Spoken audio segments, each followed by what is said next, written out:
Hi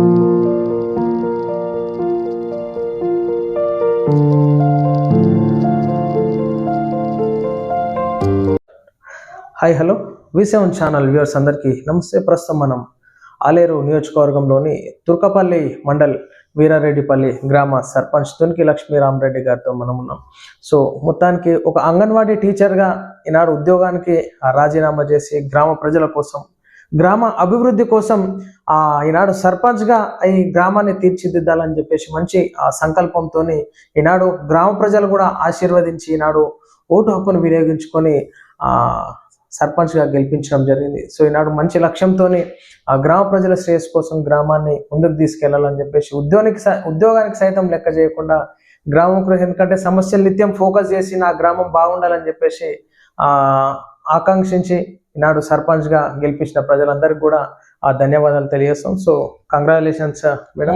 ఎట్లా అనిపిస్తుంది మీరు ఒక అంగన్వాడీ టీచర్గా రాజీనామా చేసి ఇప్పుడు ఒక సర్పంచ్ లక్ష్మిగా అయినారు? సో V7 ఛానల్ వారికి ధన్యవాదాలు. ఎందుకంటే మాకు ప్రతినిత్యం వెన్నంటూ ఉండి మేము చేసే పనులను ప్రజల్లోకి తీసుకెళ్ళిండ్రు. మా గెలుపులో మీ పాత్ర చాలా వరకు ఉంది. చాలా థ్యాంక్స్. వీరారెడ్డిపల్లి గ్రామ ప్రజలందరికీ కూడా ధన్యవాదాలు తెలియజేసుకుంటున్నాను. నేను అంగన్వాడీ టీచర్గా పనిచేసినప్పుడు నేనేందన్నది ప్రజలందరికీ తెలుసు. కాబట్టి వాళ్ళు నా మీద నమ్మకంతో నాకు ఇంత బాధ్యతనిచ్చి నన్ను సర్పంచ్గా గెలిపించారు. తప్పకుండా వారి నమ్మకాన్ని ఒమ్ము చేయకుండా నా సాయశక్తుల గ్రామానికి సేవ చేస్తా, గ్రామ ప్రజలందరికీ అందుబాటులో ఉంటా. ఎప్పుడు గ్రామ ప్రజలకు ఏ టైంలో ఎలాంటి సమస్య వచ్చినా ముందుండి వాళ్ళ సమస్యలను తీర్చి వాళ్ళకు ఒక అక్కలాగా, ఒక చెల్లెలాగా, ఒక కూతురులాగా వాళ్ళకు ప్రతినిత్యం వాళ్ళ వెంట ఉండి వాళ్ళ సమస్యలు తీర్చుతానని అప్పుడు మాటిచ్చాను. ఇప్పుడు కూడా నేను మాటిస్తాను. ఓకే, ఇప్పుడు దానికి దీనికి తేడా ఎట్లా ఉంది మేడం? రాజకీయ పరంగా ఇప్పుడు మీరు ఒక సర్పంచ్గా ఉన్నారు, ఒక ఉద్యోగరీత్యా మీరు విద్యాపరంగా అంగన్వాడీ టీచర్ లాగా అంగన్వాడీ టీచర్ గా ఒక పరిధి నాకు. ఎందుకంటే నేను తల్లులు, పిల్లలు, అది ఒక ప్రపంచం. ఓన్లీ నా పిల్లలు, నా తల్లులు అన్నట్టు అది చూసుకునేదాన్ని. ఇప్పుడు ఏంటంటే ఊరు మొత్తానికి సేవ చేయాల్సి ఉంటుంది. అప్పుడు ఓన్లీ నా బెనిఫిషియర్ ఎవరు, నా బెనిఫిషియర్కి నేను ఏం చేయాలి, వాళ్ళకి ఎట్లా స్కూల్కి ఎట్లా రప్పించుకోవాలి, వాళ్ళకు ఫుడ్ ఎట్లా అందియాలి, ఈ ఆలోచన ఉండేది. ఇప్పుడు రాజకీయ పరంగా ఏంటంటే నా విలేజ్కి నేను ఏం చేయాలి, ఏ ఫండ్స్ తీసుకురావాలి, విలేజ్ని ఏ విధంగా డెవలప్మెంట్ చేయాలి అన్న ఆలోచనలో ఉన్నది. దానికి దీనికి చాలా డిఫరెంట్ ఉంది. అది సేవనే, అదొక రకమైన పార్టీ, ఇదొక రకమైన పార్టీ. సో యాజ్ ఏ మీరు ఉద్యోగపరంగా అంగన్వాడీ టీచర్గా ఉన్నా సరే కానీ ఈ రాజకీయం వైపు మెయిన్ మీరు టర్న్అవుట్ కావడానికి అసలు ఏ విధంగా టర్న్అవుట్ అవ్వడం జరిగింది? నేను అంగన్వాడీ టీచర్గా ఉన్నప్పుడు ఈ రాజకీయ నాయకులను చాలా మందిని చూశాను. వీరారెడ్డిపల్లి గ్రామము చాలా రోజులుగా కూడా ఏ అభివృద్ధికి నోచుకోకుండా చాలా వెనుకబడి ఉంది మా గ్రామము. అదొకటి నా మనసులో బాగుండే. జనరల్ అంటే చాలా 25 years బ్యాక్ జనరల్ వచ్చింది. మళ్ళీ ఇప్పుడు జనరల్ మహిళ రావడం వల్ల చాలా మంది మన వాళ్ళే, మన పెద్ద మనుషులే, మీరు జనరల్ మహిళ వచ్చింది కాబట్టి మీకు కొద్దిగా అవగాహన ఉంది విలేజ్ పైన, మీరు పోటీ చేస్తే మా సహాయ సహకారాలు మీకు ఉంటాయి, మీరు ఖచ్చితంగా పోటీ చేయండి అని మా పెద్దలందరూ నాకు సపోర్ట్ చేస్తే వాళ్ళ సహాయ సహకారాలతోటి నేను అంగన్వాడీ టీచర్కు రాజీనామా చేసి రాజకీయాల్లోకి రావడం జరిగింది. ఓకే, అంటే మీ కుటుంబ నేపథ్యంలో ఉన్న రాజకీయ లక్షణాలు ఉన్నటువంటి లీడర్స్ ఎవరన్నా ఉన్నారు? మా మామయ్య తునికి అనంతరెడ్డి గారు 25 years కంటిన్యూగా తనే ఫస్ట్ విలేజ్ సర్పంచ్, తనే 25 years చేశారు. తర్వాత మా మామయ్య ఇంద్రసేనారెడ్డి, మా చిన్న మామయ్య, తను కూడా ఒక 5 years చేశారు. ఇక తర్వాత మా ఓసీకి రాలేదు ఛాన్స్. మా మామయ్య ఉన్నప్పుడే ఊరికి బస్సు తీసుకురావడం కానీ, కరెంటు తీసుకురావడం కానీ, తర్వాత పేదలకు అంటే ఎస్సీ వాళ్ళకు చాలా మందికి పోరంబోకు భూములు అప్పుడు చాలా మందికి చేపించారంట. వాళ్ళేమంటారు, మీ మామ ఉన్నప్పుడు ఇట్లా చేసిరు బిడ్డ, నువ్వు కూడా అట్లా చేయాలి మాకు అని ఎస్సీలు, ఒడ్డరి వాళ్ళు చాలా నాకైతే వెన్నంటూ ఉండి చాలా సపోర్ట్ చేశారు. వాళ్ళను మా మామయ్య వాళ్ళ స్ఫూర్తితోటి నేను ముందుకెళ్ళి ఊరికి తప్పకుండా మంచి చేస్తాను. మా మామయ్య వాళ్ళకు మంచి పేరు ఉంది, వాళ్ళ పేరు నేను ఖచ్చితంగా నిలబెడతాను. సో ఇప్పుడు మామయ్యకి దగ్గ కోడలు అని చెప్పేసి అనుకోవచ్చా? ఖచ్చితంగా మా మామయ్య పేరుని ఏ రకంగా ఎక్కడ కూడా మా మామయ్యకు బ్యాడ్ మార్క్ రాకుండా మా బావలందరూ కూడా చాలా సపోర్ట్ చేశారు. ఇంకా మా పెద్దలు, మా వాళ్ళందరూ కూడా సిటీ నుంచి వచ్చి కూడా చాలా సపోర్ట్ చేశారు. వాళ్ళందరికీ పేరు పేరున ధన్యవాదాలు తెలియజేసుకుంటున్నాను. వాళ్ళందరికీ ఎవరికి కూడా నన్ను అయితే సపోర్ట్ చేసి, మా అన్నలు అయితేంది, మా మామయ్యలు, మా బావలు వీళ్ళందరూ సపోర్ట్ చేశారు. విలేజ్ గ్రామ పెద్దలు వాళ్ళందరికీ ఎవరికి కూడా చెడు పేరు లేకుండా వీరారెడ్డి పెళ్లిని మంచి మార్గంలో తీసుకెళ్లి ఒక మంచి సర్పంచ్ను గెలిపించుకున్నామనే తృప్తి అందరికీ ఉండేలాగా చేస్తారు. ఓకే, ముఖ్యంగా అంటే మీ హస్బెండ్ గారు రామరెడ్డి గారు, ఎందుకంటే ఈనాడు ఒక మహిళలను రాజకీయ పరంగా తీసుకెళ్ళండి. ఇప్పుడు మీరు ఒక సర్పంచ్ గా అయినారు, సో అధికారుల దగ్గరికి వెళ్ళడం, కలెక్టర్ ఆఫీస్ కి వెళ్ళడం, సో ప్రతి ఒక్క దానికి ఈనాడు మిమ్మల్ని ఒక సర్పంచ్ గా అవకాశం రిజర్వేషన్ పరంగా వచ్చినా గానీ తను సపోర్ట్ చేయడం కూడా చాలా గ్రేట్ గా భావించుకోవచ్చు. సో మీ కుటుంబ నేపథ్యం, మీ హస్బెండ్ అసలు ఏ విధంగా నచ్చింది? మా వారి సపోర్ట్ నాకు ఎప్పుడు ఉంటది. తనకి ఏంటంటే తన కోరిక ఒకటి, మా నాన్న చేసిండు సర్పంచ్ గా, మా నాన్న మంచి పేరు చేసిండు కాబట్టి జనరల్ వస్తే ఖచ్చితంగా మనం కూడా ఒకసారి వినియోగించుకొని అదే పేరు తేవాలని తనకు బాగా కోరిక ఉండే. తను కూడా 24 hours గ్రామ సేవలనే ఉంటాడు. ఎవరికైనా ఏ ఆపద ఉందన్నా, ఏ రాత్రి వచ్చినా గానీ తీసుకెళ్లి హాస్పిటల్ కి తీసుకోవడం వెళ్ళడం కానీ, ఎక్కడైనా యాక్సిడెంట్ అయితే పోలీస్ స్టేషన్కి వెళ్ళి మాట్లాడడం కానీ, అట్లాంటి పనులలో చాలా ముందుంటాడు. తన పేరు వల్లనే నేను ఈ రోజు రాజకీయంలోకి రాగలిగాను. తనకు మంచి పేరు ఉంది. తను నాకు ఫుల్ సపోర్టు. ఎందుకంటే ఖచ్చితంగా మనం గెలవాలి, గెలిచి ఊరికి సేవ చేయాలని తనకు బాగా కోరిక. తన కోరిక వల్లనే నేను ఈ రోజు సర్పంచ్. ఖచ్చితంగా మీ మామయ్య గారు చేసినటువంటి సేవలను ప్రజలు గుర్తించుకున్నారు. ఎందుకంటే ఈనాడు రాజకీయం అంటేనే డబ్బులు ఉంటేనే రాజకీయంలోకి వెళ్ళాలనేటటువంటి ఆ సిద్ధాంతాన్ని కాకుండా మీ గ్రామ ప్రజలు ఖచ్చితంగా మీ మామయ్య గారు చేసినటువంటి సేవలను గుర్తించుకున్నారు. ఖచ్చితంగా మా మామయ్య గారి సేవలు గుర్తుంచుకున్నారు. మా మామయ్య పేరు ఇంకా ఊర్లో అందరికి, ఈ ముసలి వాళ్ళు అయితే ఖచ్చితంగా ప్రతి ఒక్కరు అనంతరెడ్డి అంటే ఒక బ్రాండ్ అది. తను అప్పుడు ఊర్లో చేసిన సేవలు అందరికి తెలుసు. నేను చెప్పాను కదా ఇంతకు ముందే, బస్సు నల్గొండల బస్సులో కూర్చొని వీరికి తీసుకొచ్చిందంటే బస్సు లేదని, అట్లాంటి పనులు చాలా చేశాడు. మామయ్య మంచి పేరుతో కావచ్చు, మా ఆయన సహకారంతో కావచ్చు, మా పెద్దలందరి, మా బావలు అందరి పెద్దల సహకారంతో కావచ్చు నేను ఈరోజు సీట్లో కూర్చున్నాను. ఖచ్చితంగా ప్రతి ఒక్కరికి న్యాయం చేస్తా. వీరారెడ్డి పెళ్లి ప్రజలు ఈ 5 సంవత్సరాలు హాయిగా ఉండొచ్చు. వాళ్ళందరికీ నేను ఏ పేదవారికైనా అందుబాటులో ఉంటా, ఖచ్చితంగా సేవ చేస్తా అని మనస్ఫూర్తిగా చెప్తున్నాను. ఓకే మేడం, ఈ రాజకీయాలు చూసుకుంటే మనం చూసుకోవచ్చు, ఒక మంచి వ్యక్తికి అవకాశం రావాలన్నా డబ్బుతో కూడుకున్నటువంటి సందర్భం. ఈనాడు రాజకీయాలు అంటేనే డబ్బు ఉంటేనే, ఒక మంచి వ్యక్తిత్వము, మంచి స్కోప్ ఉన్నటువంటి వ్యక్తి కూడా రాజకీయాలకు రాలేకపోతున్నారు. సో అసలు ఎట్లా ఉండాలి? ఈ ప్రజల్లో ఈనాడు డబ్బులు పంచుతున్నారా లేదా అంటే ఇక్కడని కాదు, సో ఎక్కడైనా ఈనాడు రాష్ట్రంలో చూసుకోవచ్చు, డబ్బులు ఉంటేనే రాజకీయం. సో ఎట్లా మార్పు రావాలని చెప్పేసి మీ ఉద్దేశం? రాజకీయంలో ఫస్ట్ మార్పు రావాలంటే ప్రజల ద్వారానే మార్పు రావాలి. ప్రజలు ఎలా అంటే మంచి చేసేవారెవరు, ఊర్లో ఉండేవారెవరు, మనకు మంచి ఎవరు చేస్తారు, మనకు అందుబాటులో ఉండి మనకు సేవ చేసేవారెవరు అనేది ప్రజలు గుర్తుంచుకొని ఓటుకు నోటు కాకుండా మంచితనాన్ని చూసి ఓటేసి గెలిపించుకోవాలి.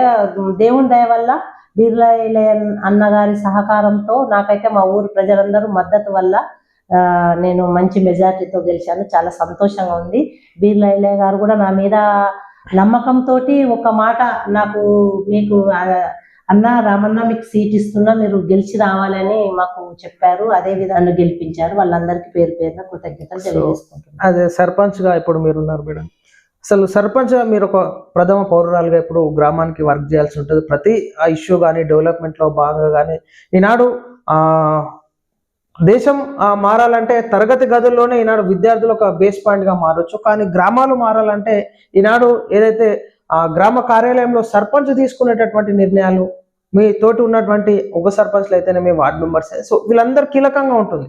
సో యాజ్ అ సర్పంచ్ గా ఎథిక్స్ ఏ విధంగా ఫాలో కావాలి, అసలు సర్పంచ్ ఏ విధంగా వర్క్ చేయాలి? నేను ఒక సర్పంచ్ గా నా ప్యానల్ అంటే నా వార్డు మెంబర్లను కావచ్చు, నా ఉప సర్పంచ్ కావచ్చు, నేను వాళ్ళందరి సహాయ సహకారాలతో, వాళ్ళందరి మద్దతు ద్వారా ఫస్ట్ ఊరికి ఏం మంచి చేద్దాము ఏంది అని మేము డిస్కషన్ చేసుకొని వచ్చిన ఫండ్స్ ను ఊరికి ఏ విధంగా యూజ్ చేయాలి. మనకు ఫస్ట్ మెయిన్ డ్రైనేజ్ సమస్య ఉంది, తర్వాత సిసి రోడ్స్, ఇట్లాంటి వాటిపైన ఫోకస్ చేసి అందరం డిస్కషన్ చేసుకొని అది పెద్దల ద్వారా, పెద్దల సహకారాలతోటి ఊరిని డెవలప్మెంట్ చేస్తాం. మీ వర్షన ఈ విధంగా అందరి సహకారంతో వెళ్ళాను. సో కొంతమంది గ్రామంలో సర్పంచ్ ఎన్నికైనాక గ్రామాలని పట్టించుకోలేనటువంటి పరిస్థితులు ఉంటాయి కదా, సో అసలు ఏ విధంగా పాలిటిక్స్ ఉండాలి, ఆ పొలిటికల్ ఎథిక్స్ ఏ విధంగా ఉండాలి? పొలిటికల్ ఎథిక్స్ అనేది ఎప్పుడు కానీ ప్రజలను దృష్టిలో పెట్టుకునే ఉండాలి. మనకు ప్రజలను ఓటేసి మనల్ని గెలిపించిన ప్రజలను ఎప్పుడు మర్చిపోవద్దు. మనం గెలిచిన తర్వాత ప్రజలకు దూరంగా ఉండడం అనేది చాలా తప్పు. మనం ప్రజలను కలుపుకుంటూ మన వార్డు మెంబర్లు కావచ్చు, ఉప సర్పంచులు కావచ్చు, అందరినీ కలుపుకుంటూ ప్రజలకు దగ్గరలో ఉండి ప్రజలకు సేవ చేస్తేనే మళ్ళీ ఇంకోసారి కూడా మనకు అవకాశం ఉంటుంది. గెలిచిన తర్వాత మళ్ళీ మనం ప్రజలకు గడవడకుండా పోతే మాత్రం ప్రజలు తగిన గుణపాఠం ఖచ్చితంగా చెప్తారు. కాబట్టి అలా ఉండకుండా ప్రజలకు ఎప్పుడు ప్రజల మధ్యలోనే ఉండాలి. ప్రజలకు సపోర్ట్గా ఉంటూ ప్రజలకు సేవ చేస్తేనే రాజకీయం అనేది ఎవరికైనా మంచిగా ఉంటుందని నా ఉద్దేశం. ఓకే, యాజ్ ఇప్పుడు లేడీగా ఉన్నారు మేడం, ఎందుకంటే ఈనాడు మహిళలు వంటగదులకి సీరియల్స్ చూడడానికే పరిమితం అవుతా ఉన్నారు. సో ఎంత మోటివేట్ చేసినా సరే కానీ వాట్ ఎవర్ ఇట్ మేబీ, ఈనాడు మీరు ఒక రాజకీయంలోకి రావడం, మిమ్మల్ని చూసి స్ఫూర్తిదాయకంగా ఇంకొంతమంది మారాలి. కాబట్టి మీరు మహిళలకి ఉన్నటువంటి గృహిణులకి ఏం గైడ్ చేయాలనుకుంటున్నారు? ఈరోజు మహిళలు మీరు అన్నట్టు గృహిణులకు ఎవరు దాదాపు పరిమితం కావట్లేదు. అందరిలో మోటివేషన్ అన్నది ఉన్నది. ప్రజలు మహిళలు అందరూ స్ఫూర్తిదాయకంగా తీసుకొని ఇప్పుడు మన మార్కెట్ కమిటీ చైర్మన్ చైతన్య మహిళనే. తర్వాత లాస్ట్ మనకు ఎమ్మెల్యేగా ఉన్న గొంగిడి సునీత మహేందర్ రెడ్డి గారు మహిళనే. మన అనితా రామచంద్రన్ గారు మహిళనే. ప్రమీల సత్పతి గారు మహిళనే. అలాంటి వారిని స్ఫూర్తిదాయకంగా తీసుకొని మహిళలు ముందుకు రావాలి. మహిళలు ఒక ఇంట్లో ఒక మహిళ చదువుకున్న వ్యక్తి ఉంటే ఆ ఇల్లు బాగుపడుతుంది. ఊరిలో మహిళలందరూ చదువుకున్న వాళ్ళు ఉంటే ఆ ఊరు బాగుపడుతుంది. కాబట్టి మహిళల మీదనే ఊరైనా ఇల్లైనా ఊరైనా ఆధారపడి ఉంటుంది. కాబట్టి మహిళలు ఆలోచించి ముందడుగు వేయాలని నేను కోరుకుంటున్నాను. ఓకే, మీరు ఒక మంచి విద్యావంతురాలుగా ఉన్నారు మేడం. సో ఈనాడు మీ విద్యాభ్యాసం కానీ అసలు మీ ప్రాపర్ విలేజ్, సో ఇక్కడికి వీరారెడ్డిపల్లికి మ్యారేజ్ చేసుకోవడం రామరెడ్డి గారిని, సో ఎట్లా జరిగింది అసలు మీ కుటుంబ నేపథ్యం, చైల్డ్హుడ్ గురించి ఎడ్యుకేషన్ ఎక్కడ జరిగింది? చైల్డ్హుడ్ మొత్తం కరీంనగర్ డిస్టిక్ నాది, బదనకల్ విలేజ్. నేను గురుకుల హాస్టల్లో చదువుకున్నాను. 5th నుంచి 10th వరకు తాటిపల్లి గురుకుల ఆశ్రమంలో చదువుకున్నాను. గురుకులాశ్రమం అంటే అప్పుడు ఎట్లా ఉండేదంటే చాలా నియమ నిబంధనలతోటి ఉండేది. మార్నింగ్ 5 o'clock లేపడము, స్టడీ అవర్స్, చాలా మంచి ఉండేది. ఆ నేపథ్యంలో పెరిగి నేను 10th దాకా అక్కడ చదువుకున్న తర్వాత ఇంటర్ 2 years సిద్దిపేటలో చదువుకున్నాను. డిగ్రీ కూడా సిద్దిపేటలోనే. తర్వాత తనతోటి మ్యారేజ్ అయింది. ఓకే, తర్వాత ఈ యొక్క మ్యారేజ్ జరగక ముందు మీ తల్లిదండ్రి ఏ విధంగా గైడెన్స్ ఇచ్చే? ఎందుకంటే ముఖ్యంగా తల్లిదండ్రుల గురించి కూడా మీరు చెప్పుకోవాల్సి ఉంటుంది. ఎందుకంటే వాళ్ళు కూడా మా కూతురి మా తల్లిదండ్రులు ఏంటంటే వాళ్ళు చదువుకి ఎక్కువ ప్రిఫరెన్స్ ఇచ్చేవాళ్ళు. చదివి ఏదన్నా గవర్నమెంట్ జాబ్ రావాలి మా కూతురు కానీ వాళ్ళకి బాగా ఆశ ఉండేది. కాకపోతే ఇక డిగ్రీ మధ్యలోనే డిస్కంటిన్యూలే మా మ్యారేజ్ అయింది. అయినా కానీ మా బావగారి సహకారం వల్ల మా పెళ్లి జరిగింది. పెళ్లి అయిన తర్వాత కూడా మేము ఇక మా అమ్మ నాన్న సపోర్ట్ మాకు బాగానే ఉంది. తమ్ముడు US లో ఉంటాడు, నా కొడుకు కూడా US లోనే ఉంటాడు. పాప మ్యారేజ్ అయింది. భగవంతుని దయ వల్ల నేను ఆర్థికంగా మంచిగా స్థిరపడి ఉన్నా. కాబట్టి వీరారెడ్డిపల్లి ప్రజలకు ఇంకా సేవ చేస్తానని చెప్తాను. ఓకే, ఇప్పుడు ముందు అంగన్వాడీ టీచర్ లక్ష్మి గారు, ఇప్పుడు సర్పంచ్ ఆఫ్ వీరారెడ్డిపల్లి లక్ష్మి గారు, ఎట్లా చూస్తున్నారు మీ బంధువులు కానీ ఎప్పుడైనా మంచి రెస్పెక్ట్ ఇచ్చారు, ఇప్పుడు కూడా రెస్పెక్ట్ ఇస్తున్నారు. అప్పుడు కూడా అంగన్వాడీ టీచర్ అంటే నన్ను అందరూ, నేను ఎవరితోటి ఎప్పుడు కూడా తల్లులతోటి బిహేవ్ చేయలేదు. తల్లులందరూ పూర్తి సహకారం అప్పుడు ఉంది, ఇప్పుడు కూడా గ్రామం అందరి సహకారం ఉంది. నన్ను ఒక సర్పంచ్గా మంచి వాల్యూ ఇచ్చి నన్ను గౌరవిస్తారని అనుకుంటున్నా, గౌరవిస్తున్నారు కూడా. ఓకే, ఇప్పుడు మీ స్కూల్లో ముఖ్యంగా మీరు ఒక సర్పంచ్గా అయినారు. ఈనాడు గతంలో ఏదైతే 20-25 years బ్యాక్ మీ మామగారు చేసినటువంటి సేవలను గుర్తించుకున్నారు. సో ఇప్పుడు అదే గుర్తించి మిమ్మల్ని సర్పంచ్గా గెలిపించడం జరిగింది. సో మీరు ఏ విధంగా ప్రజల గుండెల్లో చిరస్థాయి, ఎందుకంటే వాళ్ళని గుర్తుపెట్టుకొని ఇన్ని సంవత్సరాల తర్వాత మిమ్మల్ని గెలిపించినారు, అవకాశం రావడం, మీరు ఏ విధంగా ముద్ర వేసుకోబోతున్నారు ప్రజల మనసు? నేను కూడా ఖచ్చితంగా వీరారెడ్డిపల్లి గ్రామ ప్రజలకు డ్రైనేజ్ సమస్య ఉంది ఒకటి మాకు బాగా. ఆ డ్రైనేజ్, CC రోడ్లు, తర్వాత పాఠశాలలు, గుడులు, దుర్గమ్మ గుడి, ఏడుపోచమ్మల గుడి, ఇట్లా మా ఊర్లో కొన్ని గుళ్ళు ఇంకా శిథిలావస్థలోనే ఉన్నాయి. వాటిని అన్నింటినీ డెవలప్ చేసి ఊరికి మంచి పనులు చేసి వీరారెడ్డిపల్లి ప్రజల గుండెల్లో చిరస్థాయిగా నిలుస్తాననే హామీ ఇస్తున్నాను. ఊరికి ప్రతి మంచి పని, ఏ నిధులైనా తీసుకొచ్చి వీరారెడ్డిపల్లిని మంచి ప్రగతి పథంలో నిలబెట్టి వీరారెడ్డిపల్లి గ్రామ ప్రజల్లో చిరస్థాయిగా నిలుపుకుంటా. ఇది టు బి ఫ్రాంక్ చెప్తున్నా, ప్రజలకు తర్వాత 5 years తర్వాత మీరు వచ్చి ఇంటర్వ్యూ చేస్తే ఇదే చెప్తాను. ఓకే, సో మీరు చదువుకున్నారు మేడం, ఎందుకంటే ఈనాడు పిల్లల భవిష్యత్తు మారాలంటే ముఖ్యంగా తరగతి గదిలోనే ఈనాడు దేశ భవిష్యత్తు మారాలంటే ఆ విద్యార్థులే బేస్ పాయింట్ గా మనం భావించుకోవచ్చు. సో మీరు మా గ్రామంలో విద్యార్థులు ఇంకా బాగా చదువుకోవాలి, మంచి ఎడ్యుకేషన్ తీసుకురావాలి, మండల కేంద్రానికి దగ్గర ఉంది. సో ఇంకా ఆ యొక్క విద్యార్థులు మంచిగా మోటివేషన్ గా చదవాలంటే ఏం చేయాలనుకుంటున్నారు మార్పు? ఖచ్చితంగా నేటి బాలలే రేపటి భారత పౌరులు, అది అందరికి తెలిసిన విషయమే. మా పాఠశాలలో విద్యార్థులు ఇప్పటికే మంచి స్థాయిలో ఉన్నారు పిల్లలు. నేను కూడా స్కూల్కు వెళ్ళి టీచర్ వాళ్ళతోటి మాట్లాడి వాళ్ళకు ఏ వసతులు లేవు, వాళ్ళకి ఏం కావాలి, వాళ్ళకి ఏమన్నా తర్వాత అదనపు స్టాఫ్ కావాలో అడుగుతాను. ఇప్పుడు ప్రైమరీ స్కూల్లో కూడా వాళ్ళకు స్టాఫ్ తక్కువ ఉందంటే వాలంటీర్ని పెట్టుకుంటాము, 4000 కావాలంటే కూడా ఇస్తున్నాము మేము. అంటే సర్పంచ్ ఉంటాం అనుకోకముందే చేశామని అట్లాంటి పనులు. ఇంకా కూడా వాళ్ళకి ఏమన్నా హెల్ప్ కావాలంటే కూడా టీచర్ల సహాయ సహకారాలతోటి వాళ్ళకి ఏం కావాలన్నా పిల్లలకు దగ్గరుండి అన్ని చేసి పిల్లలను ముందంజలో ఉంచుతామని మాటిస్తుంది. ముఖ్యంగా మనము ఈ వీరారెడ్డిపల్లి అంటే ఈ గ్రామాలంటేనే రైతన్నలు మనం చూసుకోవచ్చు, రైతు కుటుంబీకులు ఉంటుంటారు. సో వాళ్ళందరి సపోర్ట్ ఎట్లా లభించింది మీకు? ఎందుకంటే ఈనాడు రాష్ట్ర ప్రభుత్వం ఏదైతే ఆ రైతులకు రుణమాఫీ చేయడం కానీ సపోర్ట్ చేయడం ఇదంతా చేస్తూ వస్తూ ఉంది కదా. సో రైతన్నల మద్దతు ఏ విధంగా లభించింది? రైతన్నల మద్దతు పూర్తి స్థాయిలో ఉంది నాకు. ఎందుకంటే మన కాంగ్రెస్ ప్రభుత్వం రైతన్నలకు రుణమాఫీ చేసింది. ఒకటి ఇందిరమ్మ ఇండ్లు కూడా మా విలేజ్కి వచ్చినాయి. మళ్ళీ మొన్న ఐలాండ్ వచ్చినప్పుడు కూడా ఏం చెప్పారంటే సంక్రాంతి తర్వాత మళ్ళీ 2వ విడత హౌసెస్ వస్తాయి మీకు ఇస్తామని చెప్పారు. కాబట్టి ప్రతి తల్లి ప్రతి రైతు కూడా నాకేం చెప్పారంటే మాకు ఇవి కావాలి, మీరు ఖచ్చితంగా వేస్తారని నమ్మకం ఉంది కాబట్టి మీకు ఓటేస్తాము, మీరు గెలిచిన తర్వాతనే మీతో కొట్లాడతామన్నారు. కాబట్టి ఇప్పుడు గెలిచిన నేను కూడా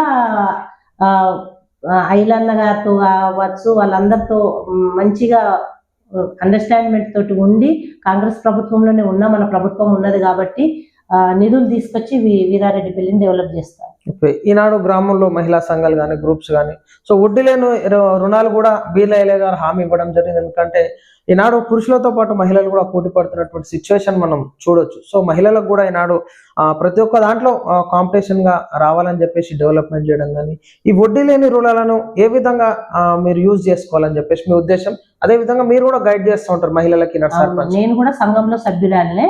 అయితే మనకు వడ్డీ లేని రుణాలు వస్తున్నాయి. మన ప్రజలు మా వీరారెడ్డిపల్లి వాళ్ళు కూడా తీసుకొచ్చుకొని ఏం చేస్తున్నారంటే చాలా మంది బర్రెలను తెచ్చుకున్నారు. నాకు తెలిసినంత మట్టుకు బర్రెలను తెచ్చుకొని బర్రెల పాల ద్వారా మళ్ళా అప్పు కట్టుకుంటూ మంచి పొజిషన్కి వచ్చిండ్రు. ఇట్లా తర్వాత కొంతమంది ఏంటి టైలరింగ్ మిషన్స్ తెచ్చుకున్నారు, కొంతమంది గొర్రెలు కూడా తీసుకొచ్చుకున్నారు. అట్లా మా విలేజ్ లో చాలా మంది ప్రతి ఒక్క దాదాపు 60 ఏళ్ల లోపు ఉన్న వాళ్ళు ప్రతి ఒక్కరూ సంఘంలో ఉన్నారు. సంఘం ద్వారా లబ్ధి పొందుతున్నారు. లబ్ధి పొంది మళ్ళీ వడ్డీ లేని రుణాలు తీసుకొని ముందుకెళ్తున్నారు. ఖచ్చితంగా మహిళలకు సపోర్ట్ ఫుల్ గా అన్ని సహకారం చేసే విధంగా నిర్ణయాలు తీసుకుంటాను. ఖచ్చితంగా నేను చెప్తున్నా కదా, వీరారెడ్డిపల్లి గ్రామ ప్రజలందరికీ అందుబాటులో ఉంటా, మహిళలకైనా రైతులకైనా ఎవరికైనా అందుబాటులో ఉండి వాళ్ళ సమస్యలను తెలుసుకుని వాళ్ళందరినీ ముందు ఉండి నడిపిస్తానని హామీ ఇస్తున్నాను. నా భర్త సహకారం కూడా పూర్తి స్థాయిలో ఉంటది. మేమిద్దరము ఊరికి సేవ ఖచ్చితంగా చేస్తాం. ఖచ్చితంగా వీరారెడ్డిపల్లిని ఒక 5 years తర్వాత మేము ఏ విధంగా చూడొచ్చు? మీరు ఒక 5 years తర్వాత వచ్చి చూసినప్పుడు అప్పుడు మీరే చెప్తారు వీరారెడ్డిపల్లి అప్పుడు ఎట్లుండే ఇప్పుడు ఎట్లుండే అనేది మీరే చెప్తారు. ప్రజలు కూడా చెప్తారు. ప్రజలు కూడా ఖచ్చితంగా మాట ఇస్తున్నా. నేను ఈ 5 సంవత్సరాల జీవితంలో వాళ్ళు మర్చిపోలేని గిఫ్ట్ ఇస్తాను నేను వీరారెడ్డిపల్లి ప్రజలకు. ఇది నేను టు బి ఫ్రాంక్ ఆ రోజు మీరు ఇంటర్వ్యూ చేసినప్పుడు చెప్పాను, ఇప్పుడు కూడా చెప్తున్నాను. గతంలో మనకి మాజీ ఎమ్మెల్యే గొంగిడి సునీత గారు ఉన్నారు. సో గ్రామంలో నిరుపేదలకు హామీ ఇవ్వడం, డబుల్ బెడ్రూమ్ల గురించి కానీ సో ఇతర సీసీ రోడ్స్ అయితేనేమి చాలా మటుకు హామీలు ఇవ్వడం పట్టించుకోకపోవడం జరిగింది. సో తనకి ఇప్పుడు బీర్లయ్య గారికి ఏ విధంగా మీరు డిఫరెన్స్ చూస్తారు? అయితే అప్పుడు డబుల్ బెడ్రూమ్లు ఇస్తామని టీఆర్ఎస్ ప్రభుత్వంలో మా వీరారెడ్డిపల్లికి అయితే అసలు ఒక్కటి కూడా రాలేదు. సీసీ రోడ్లు 1, 2 చేసినట్టున్నారు కానీ అది కూడా పూర్తి స్థాయిలో కాలేదు.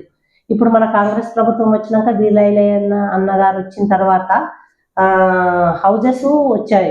ఇప్పుడు 36 ఇండ్లు ఆల్రెడీ శాంక్షన్ అయినాయి, స్లాబ్ లెవెల్కి వచ్చినాయి, బిల్లులు కూడా పడ్డాయి వాళ్ళకు. సీసీ రోడ్లు కూడా వచ్చినాయి. ఇంకా మనకు 3 విడతలు ఉన్నాయి. ఇంకా హౌజెస్ కానీ హౌజెస్ ఇస్తామని చెప్పిండ్రు, సీసీ రోడ్లకు నిధులు ఇస్తామని చెప్పిండ్రు. ఇంకొకటి ఏంటంటే ration cards main minus point TRS వాళ్ళది అదే అయింది. రేషన్ కార్డు ఒక్కటి కూడా ఇవ్వలేదు వాళ్ళ ప్రభుత్వంలో. 10 సంవత్సరాలలో ఒక్క రేషన్ కార్డు కూడా ఇవ్వలేదు. కాంగ్రెస్ ప్రభుత్వం ఏంటంటే రేషన్ కార్డు ఇప్పుడు ప్రతి తల్లికి రేషన్ కార్డు ఉంది. పిల్లలు పుట్టి ఒక్కొక్కరు 7-8 సంవత్సరాలు అయినా వాళ్ళకు యూనిట్ మా రేషన్ కార్డులో యాడ్ చేయలేదు. ఇప్పుడు ప్రతి ఒక్క పిల్లవాడు రేషన్ కార్డులో యాడ్ అయినరు. పెళ్ళైన అమ్మాయిని ఇక్కడ తల్లిగారింటి నుంచి తీసేసి అత్తగారింట్లో యాడ్ చేశారు. వాళ్ళ పిల్లలు యాడ్ అయినరు. సన్న బియ్యం ఇస్తున్నారు కాబట్టి పేదవాళ్ళు ఖచ్చితంగా తింటుండ్రు. గతంలో రేషన్ కార్డ్స్ లేకపోవడం వల్ల సంక్షేమ పథకాలు రాకపోయేది, ఆప్షన్ ఉండేది. అదొకటి కూడా ఇప్పుడు ఈ రేషన్ కార్డు వల్ల సంక్షేమ పథకాలు వస్తున్నాయి. మళ్ళీ ఒకటి హాస్పిటల్లో బిల్లులు, సీఎం రిలీఫ్ ఫండ్స్ ఒకటి వస్తున్నాయి. కాబట్టి అన్ని రకాలుగా కూడా ప్రజలకు కాంగ్రెస్ ప్రభుత్వం అందుబాటులో ఉంది. ఇంకా ఈ 3 సంవత్సరాలు కూడా అందుబాటులోనే ఉండి ప్రజలను ముందుకు తీసుకెళ్లి మళ్ళీ కూడా కాంగ్రెస్ ప్రభుత్వమే వచ్చి ప్రజలందరినీ మంచి ప్రజలందరికీ అంటే ప్రతి విలేజ్ కి కూడా మంచి చేస్తుందని ఆశిస్తున్నాం. సో ఏదైతే బీఆర్ఎస్ మనం చూసుకోవచ్చు, కాంగ్రెస్ పార్టీ పరిస్థితి అయిపోయింది, ఇచ్చిన హామీలు నెరవేర్చట్లేదు అని చెప్పేసి ఈనాడు స్థానిక సంస్థల ఎలక్షన్స్ ప్రజలే బుద్ధి చెప్తారంటే ఈనాడు తెలంగాణ రాష్ట్రంలో ఒక 70% 60 నుంచి 70% పైగా కాంగ్రెస్ పార్టీ బలపరిచినటువంటి అభ్యర్థులు గెలుపొందడం ఎట్లా చూస్తున్నారు దీన్ని? అది ఇది ఒకటే ఉదాహరణ కదా. ఇప్పుడు వాళ్ళు ఏమన్నారు, టిఆర్ఎస్ ప్రభుత్వము కాంగ్రెస్ ప్రభుత్వంకు బుద్ధి చెప్తారు ప్రజలు అని చెప్పారు. మా తుర్కపల్లి మండలంలో తీసుకుంటే 70% కాంగ్రెస్ బలపరిచినటువంటి వ్యక్తులే గెలిచారు. మళ్ళీ కొన్ని విలేజ్లలో అయితే కాంగ్రెస్ వ్యక్తులే పోటీ పడ్డారు, వేరే వ్యక్తి పోటీకి కూడా లేదు. ఇదే మనకు ఉదాహరణ. కాబట్టి టిఆర్ఎస్ అనేది అసలు ఎక్కడ కూడా మనకు వినబడే పరిస్థితిలో లేదు ఈ కాలంలోనైతే. నెక్స్ట్ 5 years కూడా ఖచ్చితంగా మన కాంగ్రెస్ ప్రభుత్వమే వస్తుంది. మనము అన్ని పనులు చేసుకుందాము. ప్రజలే చెప్తారు బుద్ధి, మనం ఏం చెప్పాల్సిన పని లేదు. ప్రజలకు తెలుసు, అన్నీ తెలుసు, ఎవరు ఏం చేస్తున్నారు, ఎవరు ఏం చేసిండ్రు అనేది తెలుసు. ప్రజలే అన్ని చూస్తున్నారు, ప్రజలే న్యాయ నిర్ణేతలు, ప్రజలే. ఓకే, ముఖ్యంగా మన మండల అధ్యక్షుడు శంకర్ నాయక్ గారు ఉన్నారు. తుర్కపల్లి మండలి భారీ లీడ్ ఇవ్వడం జరిగింది. నాడు ఆలయ నియోజకవర్గం చూసుకుంటే 26 గ్రామాల్లో కాంగ్రెస్ పార్టీ గెలవడం జరిగింది. సో ఎట్లా చూస్తా ఉన్నారు దీన్ని? ఇది చాలా శుభప్రదము. ఎందుకంటే ఫస్ట్ ఇప్పుడు సర్పంచ్ ఎలక్షన్లలో 26 వచ్చినాయి కదా, ఎంపీటీసీ ఎలక్షన్లలో మొత్తం తీసుకొచ్చుకుందాం, మొత్తం మండలి మొత్తము కాంగ్రెస్ పార్టీనే గెలిపించుకొని అన్నకు బహుమానంగా ఇద్దామని నేను మాటిస్తాను. ఒక మాటలో బీర్ల ఎల్లయ్య గారి గురించి మీ ఉద్దేశం ఏంటి? మనస్సాక్షిగా బీర్ల ఎల్లయ్య గారు ఏంటంటే ప్రతి వ్యక్తికి అందుబాటులో ఉన్నారు. ఎవరు ఏ టైంలో కూడా అన్న మాకు ఆపద ఉన్నది అని అంటే ఖచ్చితంగా వాళ్లకు సహాయం అందిస్తున్నారు. ప్రతి విలేజ్ కి ఫండ్స్ ఇచ్చే విషయంలో కూడా చాలా మంచిగా చూసుకుంటున్నారు. అన్న అంటే ఇప్పుడు అందరికి ఒక కొడుకులాగా, ఒక అన్నలాగా అందరికి ముద్ర వేసుకున్నారు అన్న. ప్రతి వ్యక్తిని కూడా గుర్తుంచుకుంటాడు. ఫర్ ఎగ్జాంపుల్ అక్కడెక్కడో ఉన్న వ్యక్తిని కూడా చెల్లెమ్మ రా దగ్గరికి. నా విషయంలోనే నేను ఈ మధ్యనే నేను అంగన్వాడీ టీచర్ గా రాజకీయాల్లోకి వచ్చినా గానీ మొన్న అక్కడ చూసి కూడా చెల్లెమ్మ కూర్చోండి అన్నారు. అంటే తనకి ఎంత నిబద్ధత ఉన్నదనే ఒక విషయంలో మనము అర్థం చేసుకోవచ్చు. అన్నకు ప్రతి ఒక్కరు నోటెడ్, ప్రతి ఒక్కరికి ఏం చేయాలనేది అన్నకు తెలుసు. అన్నకు నేను హృదయపూర్వకంగా ధన్యవాదాలు తెలియజేసుకుంటాను. సో లక్ష్మీ రామరెడ్డి గారి గురించి ఏం చెప్పాలనుకుంటారు? మనస్సాక్షిగా ఎలా చూసుకోవచ్చు పబ్లిక్? నేను ఇంతకు ముందే చెప్పాను, లక్ష్మీ రామరెడ్డి అంటే వీరారెడ్డిపల్లి ప్రజలకు సేవకులం. మేము ఖచ్చితంగా మీకు మా సహాయ సహకారాలు అందిస్తాము, ఖచ్చితంగా మీకు అందుబాటులో ఉంటామనే చెప్తున్నాను. అదే మాట, ఇంకా నేను మాట మార్చేది లేదు, అదే మాట. మీ గ్రామ యువకులు కానీ ఈనాడు కాంగ్రెస్ పార్టీ అంటేనే పట్టుకొమ్మలుగా మనం కార్యకర్తలు కానీ యువకుల గురించి మనం మాట్లాడుకోవచ్చు. సో మీ గ్రామ యువత కానీ కాంగ్రెస్ పార్టీ నాయకులు వీళ్ళంతా ఎట్లా సపోర్ట్ చేయడం జరిగింది మీ గ్రామ యువత? మా గ్రామ కాంగ్రెస్ పార్టీ నాయకులు నాకు పూర్తి స్థాయిలో సహాయ సహకారాలు అందించారు. యువత కూడా మార్నింగ్ 5 o'clock వచ్చి మేడం రండి పోదాం, మనం ప్రచారానికి వెళ్దాం రండి, మనం పోవాలి అన్నట్టు చాలా నాకు మంచి సహాయ సహకారాలు అందించారు. యువతకు నేను మొన్న కూడా చెప్పాను, యువతకు వాళ్ళకు ఏ టైంలో ఏం కావాలన్నా నేను ముందుండి చేస్తా అని చెప్పాను. అయితే మాకు కరకపట్ల కంపెనీ దగ్గర ఉంది, కంపెనీకి వెళ్తున్నాం మేడం మేము, మాకు బస్సు సౌకర్యం లేదు అని చెప్పారు. అదొకటి, బస్సు ఒకటి మనము అన్నగారితో మాట్లాడి బస్సు సౌకర్యం ఒకటి కలిగించుకోవాలి. ఎందుకంటే వాళ్ళు షిఫ్ట్ వైజ్ వెళ్తున్నారు, వాళ్ళకు ఆ షిఫ్టులు ఇబ్బంది అవుతుందంట. దాన్ని దృష్టిలో పెట్టుకొని యువకులను అందరినీ కూర్చోబెట్టి ఆలోచించి అదొకటి ప్లాన్ చేసుకోవాలి యువకుల కోసము. తర్వాత మా విలేజ్ లో యువత క్రికెట్ బాగా ఆడతారు, క్రికెట్ టోర్నమెంట్స్ కి అట్లా బాగా వెళ్తారు.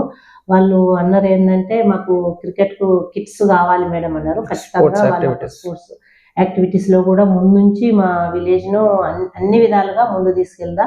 యువతను మొత్తకు బానిస కాకుండా కూడా వాళ్ళకు మోటివేషన్ చేసుకుంటూ అన్ని విధాలుగా చూసుకుంటాము. యువతను ఎప్పుడు కూడా యువతను మా వెన్నంటే ఉంచుకుంటాము. యువతను ఎందుకంటే యువతను ఇప్పుడు అదే వాళ్ళకు మంచి స్టెప్. వాళ్ళు పైకి ఎదగాలన్నా పాతాళానికి పడిపోవాలన్నా అదే టీనేజే మెయిన్. కాబట్టి యువతను మేము ఎప్పటికప్పుడు గైడ్లైన్స్ ఇచ్చుకుంటూ యువతను ముందుంచి మంచి ఆదర్శప్రాయంగా తీర్చిదిద్దాము. సో ఖచ్చితంగా మేము కూడా బీర్లా ఐలన్న గారు కూడా రిక్వెస్ట్ చేయడం జరుగుతుంది. ఎందుకంటే గవర్నమెంట్ ల్యాండ్స్ ఉంటాయి. సో ఉద్యోగం చేయాలంటే ఎక్కడికో కరకపట్లకు వెళ్ళడం కానీ, సిటీలకు వెళ్ళడం కానీ, ఇట్లా మహిళలకు కూడా ఇబ్బందికరంగా ఉంది. లేదంటే చదువుకున్నటువంటి మహిళలు ఉద్యోగాలు చేయాలన్నా ఇబ్బందికరమైనటువంటి పరిస్థితి.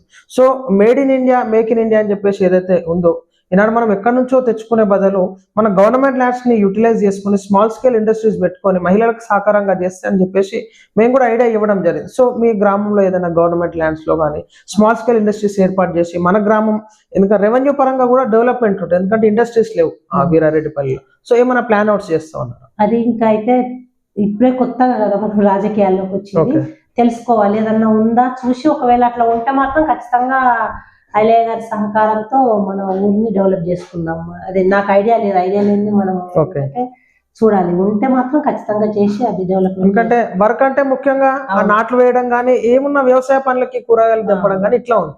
సో ఏమన్నా డిఫరెంట్ చేంజెస్ ఏమన్నా? అదే ఇప్పుడు ఇస్తారట్ల మిషన్ లాంటివి, లేకపోతే ఇప్పుడు పాల కేంద్రాలు కూడా చాలా ఉన్నాయి. పాలు ఇప్పుడు పక్కన కోనాపూర్ నుంచి ఏంటంటే ప్యాకెట్స్ ఇక్కడనే ప్యాక్ చేసి పంపిస్తారు. అట్లా మన విలేజ్ లో కూడా ఏదన్నా తీసుకురావడము, యూనిఫామ్స్ కుడుతుంది అలాంటి ఇంకేమన్నా ఉంటే కూడా ఇప్పుడు మేము ఇప్పుడే కదా కొద్దిగా కమిటీ వేసుకొని అన్ని మాట్లాడుకొని ఖచ్చితంగా చేస్తామని అనుకుంటున్నాం. ఓకే, ఇంకా మీ గ్రామ ప్రజలందరికీ అట్ లాస్ట్ మీరు ఏం చెప్పాలనుకుంటున్నారు? ఎందుకంటే ఈనాడు పార్టీలకి అతీతంగా యాజ్ ఎ సర్పంచ్ గా మీరు వర్క్ చేయాల్సి ఉంటుంది. కాంగ్రెస్ పార్టీ నుంచి బలపరచవచ్చు మిమ్మల్ని, కానీ ఇప్పుడు పార్టీ నుంచి బలపరిచిన ప్రజలందరికీ, ఇప్పుడు వీరారెడ్డిపల్లి ప్రజలందరికీ అందుబాటులోనే ఉంటా, పార్టీలకు అతీతంగా పనిచేస్తా, ప్రజలందరినీ కలుపుకుంటూ పనిచేస్తా. పార్టీల సరే మనం కాంగ్రెస్ పార్టీ బలపరిస్తే కాంగ్రెస్ పార్టీ ద్వారా సర్పంచ్ని అయ్యాను, కానీ అన్ని పార్టీలను నా దృష్టిలో తీసుకొని అందరినీ దృష్టిలో పెట్టుకొని అందరినీ మమేకం చేసుకుంటూ ప్రజలందరికీ సేవ చేస్తాం. సో చూస్తున్నారని ప్రజలారా, ఇది ఒక మంచి ఆశయంతో, మంచి లక్ష్యంతో, మంచి దృఢ సంకల్పంతో ఈనాడు గ్రామ ప్రజలు నా వాళ్ళు, గ్రామం నాది, ఈనాడు గ్రామ అభివృద్ధి ముఖ్యం అనుకొని ఈనాడు ఒక అంగన్వాడీ టీచర్ గా రాజీనామా చేసి గ్రామ ప్రజల కోసం ఆ సర్పంచ్ గా కంటెస్ట్ చేసి గెలవడం జరిగింది. కాబట్టి మీరందరి సహకారంతో ఈనాడు పార్టీలకి అతీతంగా, కుల మతాలకు అతీతంగా యాజ్ ఎ సర్పంచ్ గా మీ ముందుకి ఈనాడు మీరందరూ గెలిపించుకోవడం జరిగింది. సో నిధుల రూపంలో ఏదున్నా సరే ఓట్లేసి గెలిపించినటువంటి బాధ్యత మీదైంది. ఈనాడు గ్రామం అభివృద్ధి చేసే బాధ్యత నాదని చెప్పేసి లక్ష్మి గారు చెప్పడం జరుగుతుంది. సో అందరి సహకారంతో ఒక 5 సంవత్సరాల్లో గ్రామ రూపురేఖలు మార్చాలి, గ్రామం అభివృద్ధి చెందాలి, మహిళలకు సహకారంగా స్మాల్ స్కేల్ ఇండస్ట్రీ అయితే తను కూడా చెప్పడం ఖచ్చితంగా మేము అందరం కూర్చొని నిర్ణయాలు తీసుకొని గ్రామ రెవెన్యూకి అందుబాటులో తెచ్చే విధంగా చేస్తామని చెప్పేసి కూడా చెప్పడం జరుగుతుంది. సో మొత్తానికి వన్స్ అగైన్ లక్ష్మి గారికి, సర్పంచ్ గారికి కంగ్రాచులేషన్స్ చెప్తాను. సో గ్రామ ప్రజలందరూ గ్రామాన్ని ముందుకు తీసుకెళ్లి ఆ అభివృద్ధి పదంలో ఒక మంచి రోల్ మోడల్ లో తీర్చిదిద్దుకోవాల్సిందిగా కోరుతున్నాను. కెమెరామ్యాన్ అజయ్తో కృష్ణ.